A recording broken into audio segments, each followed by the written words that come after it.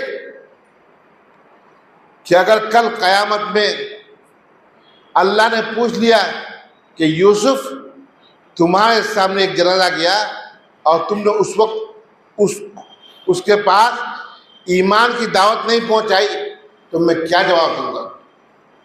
ये गैर ईमान वाला बगैर ईमान के दुनिया से जा रहा है तो हमारा अकाबिर को रोना आता है, वो रोते हैं कि अल्लाह के सामने क्या जवाब देंगे। और हमारा ईमान इतना मजबूत हो गया है कि हम इतना काफिल हो गए हैं कि हमारी बच्चियां जो ईमान वाली वो ईमान से हाथ धो बैठती है, हमको जर्रा वाला फिक्र नहीं होती। उस लेवल पर हम सोचते नहीं है, बहुत ज़्यादा सोचते हैं फन्नार बेटी हिंदू बनेगी, अंजाम क्या होगा, कितना खतरनाक बात है। तो ये बड़ा मसला आ गया है और ये आहिस्ता आहिस्ता जोर पकड़ रहा है। हमारे गांव में एक बच्ची की शादी हुई थी आलिम से, मौलवी साहब से, लेकिन अब क्या जो मसला हुआ कि उसने आलिम को छोड़ दिया। आलिम को छोड़ करके एक हरिजन लड़के के साथ वो जिंदगी गुजार रही है। और ये एक शख्स है कि उसने जो है 2 बहनों से निकाह कर लिया। जवां बहन रोकते हैं 2 बहनों को एक साथ निकाह मिलाना, ये भी नाजायज हराम है। तो मैं शुरू पढ़ के आया था, उस वक्त जोश था, तो लोगों को जमा किया, पंचायत जी बैठाया, लोगों को मसला समझाया, तो सबों ने कहा कि एकदम बायकॉट कर दो, सब न खामो न पीमो न एक जौन लुमो न राखमो। हमको बड़ी खुशी हुई, भाई इतना ही तो कर सकते हैं। वो 3 दिन बायकॉट रहा। उसके बाद जो है वो बच्चे आई, तौबा भी किया और कहा कि गलती हो गई। आज तक वो लोग साथ साथ रहे, दोनों बहन, एक लड़का शायद दोनों बहन को शादी किया और दोनों से बच्चा है। लेकिन हमारे अंदर ताकत नहीं है, नहीं रोक पाते। और वो आलिम के साथ शादी हुआ था, वो बच्ची हरिजन के साथ जिंदगी गुजार रही। तो एक ही जगह नहीं है, ये हर जगह होगा। तो बड़ा अजीब और गरीब माहौल है। लॉकडाउन के बाद छतरगाछ से बलुआ के बीच में किसी की लड़की होगी,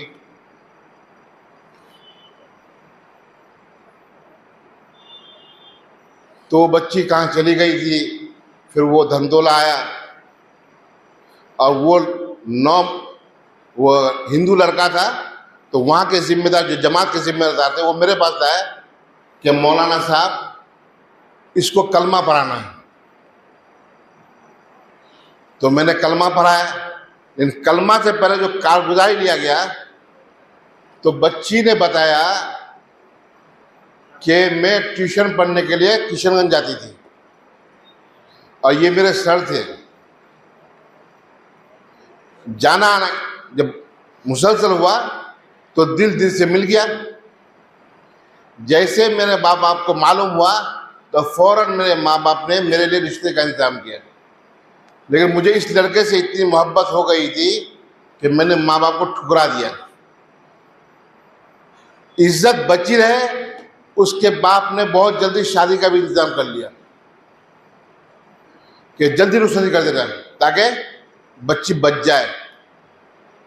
यहाँ तक कि दावत भी हो गई और शादी ब्याह का सब सामान खरीद दिया गया।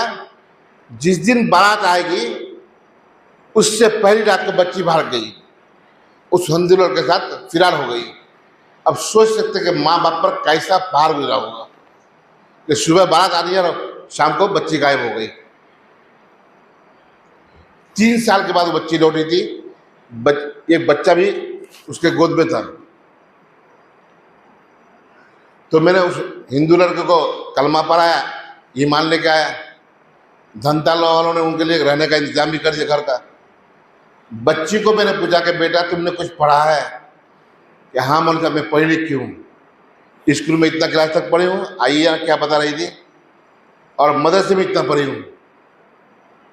मैंने कहा बेटा थोड़ा कुरान सुनाओ। तो उस बच्ची ने जब कुरान पढ़ना शुरू किया, इतना अच्छा उसका कुरान था कि वो कुरान पढ़ रही थी और मेरे आंखों से आंसू जा रहे थे कि या अल्लाह,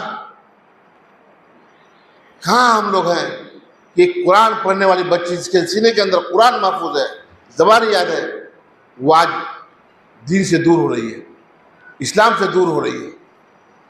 तो ये इलाके के हालात हैं। हमको चौकन्ना रहना और अपने ईमान को बचाने की फिक्र करना है, अपने बच्चों की सही तरबियत करना है।